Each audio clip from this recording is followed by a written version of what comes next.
I've learned anything from preying upon the weak, is that the two biggest motivators are fear and shame. So we're gonna combine both of these to make a fun, exciting music theory lesson, all right?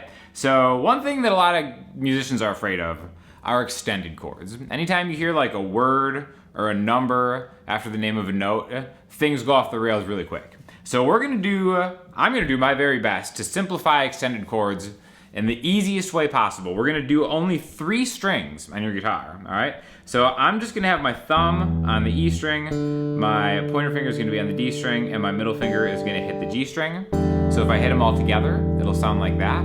But the reason I wanna do this is because I wanna do these kind of shell voicings where it's most of the entire chord, but we get the gist of it, all right? Now the easiest way to do this is in the key of A, because we can either root the A on the 5th fret of the E string and then play an A major chord like this, or we can actually have your thumb go down to the open A string and play an A major chord like this, all right? So this video is sponsored by Enya guitars. I'm using the Inspire. This has a built-in speaker. I will link you to an unboxing demo video I did of this because this is a really cool kind of futuristic piece of technology. But I'm just going, I just have this plugged into my interface right now. So I think it sounds pretty good. Loving this guitar. I'll be talking about it as the video goes along. But again, here's our first chord, right? A. Now what this is an A note, an octave A, and then a major third. So if this is our octave A right here, if we play it through the major scale, 1, 2, 3, this is a major third. A root note and a major third is the beginning of a major chord, all right? Now, we don't have the full chord like this or open A here, but we're getting the gist of it, right? We're getting the greatest hits of a A major chord, a root note twice, and its major third. We're calling this an A major chord, or open. And I think the cool thing about maybe simplifying it is you get to hear a little bit more about the differences between a regular major triad or its extensions. Okay, so now this is gonna be the easiest way to talk about the naming of these chords, right? We've got an A major. An A major 7 would be taking the 7th note in the major scale and adding it to A major chord, right? Already, that might be a lot. It could be like, all right, well, how do I do that? How do I find that? There's the A major scale. I can count 7. 1, 2, 3, 4, 5, 6, 7. That would give me a G sharp. It's way easier to count backwards 1 than forward 7, whether you're in music or in accounting or whatever. But what we're gonna do is we're gonna take that 8th note right here, and then we're just gonna go back to the 7th, right? So there's an A, there's a G sharp. So here's A major, A major 7. How easy is that, right? Don't fear the extended chord. All we're doing is making one alteration. We're actually adding the 7th note by changing the root note. I still have that root note. So this is a 1 octave major third. This is a 1 major 7 major third. Again, we're implying the 5th again. We could do a full chord voicing, but again, not needed. That's the cool thing about guitar. You can get most of the notes in a chord and it still pretty much counts as the chord, all right? So let's kind of keep going backwards. What's the note in a scale that comes before 7? That's right, it's the 6th note. So 1, 2, 3, 4, 5, 6. The 6th note in A would be the 4th fret on the D string. So what we can do is, if you notice, I've got open A and then it's third. This is not gonna change. What's gonna change is gonna be the D string note. I'm gonna go from 7 to 6, to 4, and then maybe back to 6. All right, so now if I root it too, it'll sound like this. A major, A major 7, A major 6, A major 7. Now if you notice, when I do it like this, one cool pro move, that major 7 to 6, I'm gonna use my middle finger, swap out, I'm gonna tag team out, like Macho Man Randy Savage tagging Hulk Hogan. Just watched WrestleMania last weekend, so I'm still kind of in that zone. I'm gonna tag that out. Now my middle finger's got that A, and then that opens up the D string to get my pointer finger. And this is a great way to practice extended chords because you can just kind of go major, major 7, major 6, major 7, or even easier, major, major 7, major 6, major 7. this sounds great on this Enya guitar. There's an app that comes with this, and you can actually have built-in effects just by holding this button. Again, if you are interested, I have an affiliate link in the description for this. This is really a well-designed and like great playing guitar right here. So check the other video out because I go into more depth about using the app and stuff like that. Just really cool to have as just a great practice guitar. So that's all well and good. That's just on the one chord. Maybe let's go to some other chords in this key.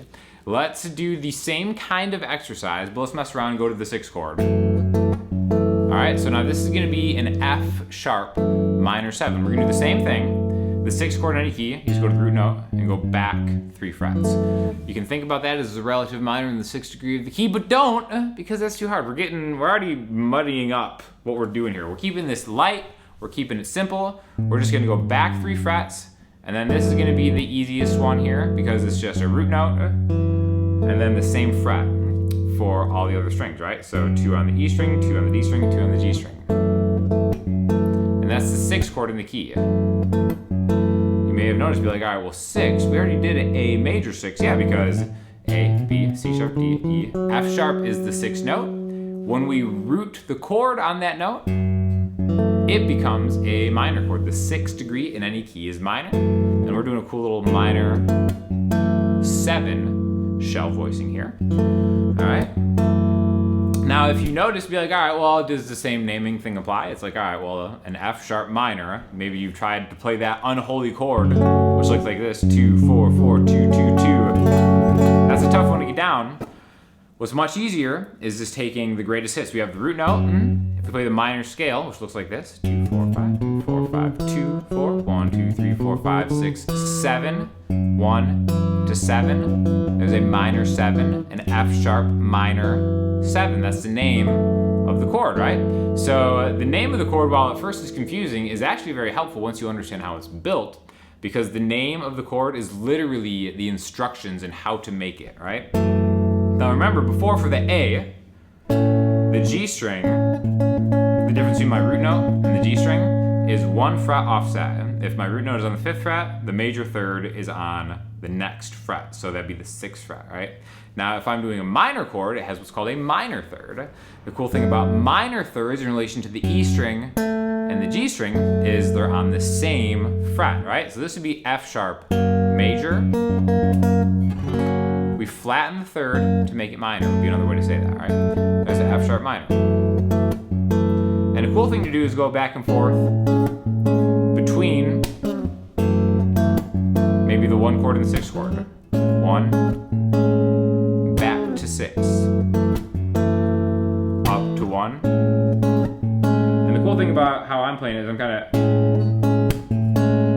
doing a little percussive thing where I'm getting all 3 strings, then just the highest strings, and then thumb fingers. So all fingers, mute, thumb, fingers. So it's kind of like a move. All these patterns, you can kind of just get creative if you want. You can just go like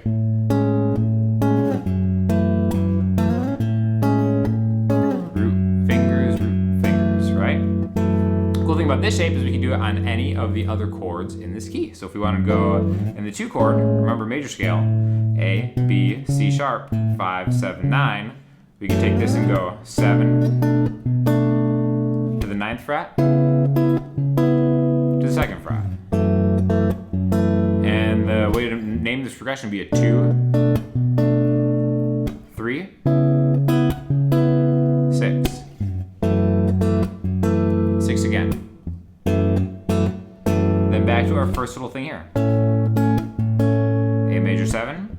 A major 6, A major 7, 6 chord, 2 chord, 3 chord. What would be the 4 chord? It would be A, B, C sharp, D. The same thing that we did for the A, we could do on the 4 chord in the C. So I can do the exact same thing. Make it major 7, major 6, back to major 7, then back to 1,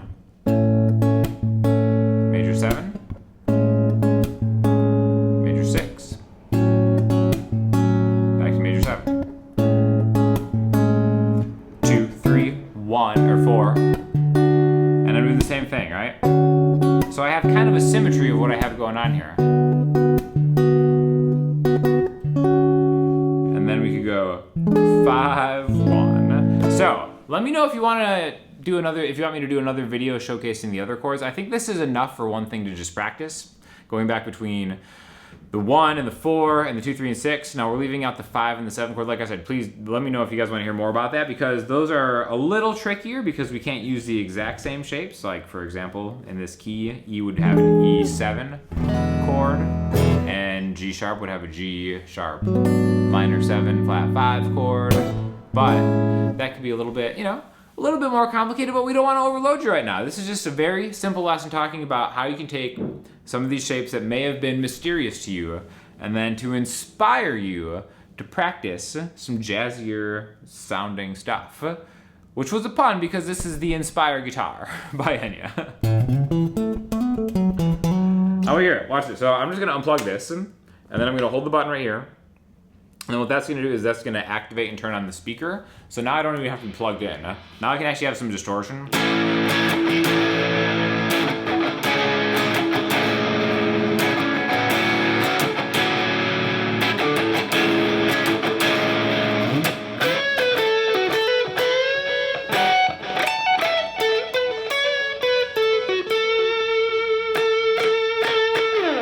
What a different vibe just by unplugging the guitar. And then every time I bang through this, it'll have a different kind of style, right? So now, a little cleaner.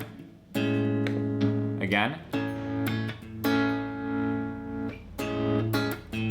I have this set up to have like a little trem type vibe.